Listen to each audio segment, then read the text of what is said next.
Сайн байна уу? Өнөөдөр та бүхэнд хайлтын программыг зааж өгөх гэж байна. Бид нэр ихэвчлэн Windows-ийн энд ороод хайх гэж байгаа файлынхаа нэрийг читээд account гэх юм хардаг. Гэхдээ та нар санал болгох програм маань энэ Everything гэсэн програм байгаа. Илүү олон файлыг нэг дор хайх боломжтой. Илүү дэлгэрэнгүй фильтр хийж болно. Ижил нэртэй файл авцсан бол хаана байгааг нь ингэ гаргаад өгдөггүй.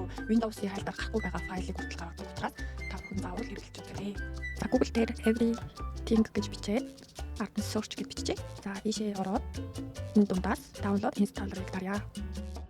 Дээр суулгагдчихлаа. 2 удаа даръя.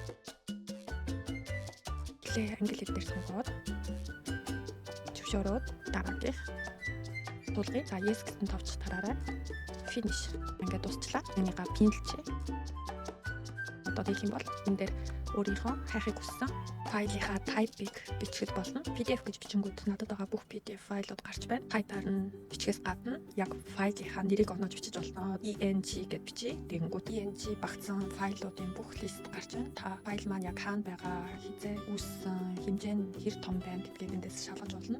Мөн хайх гэсэн файлынхаа баруун тал дээр дараад эндээс open file location гэдэг дарах юм бол тухайн файлын байгаа газрыг шууд нээж өгөх болно. Баярлалаа. Баяртай.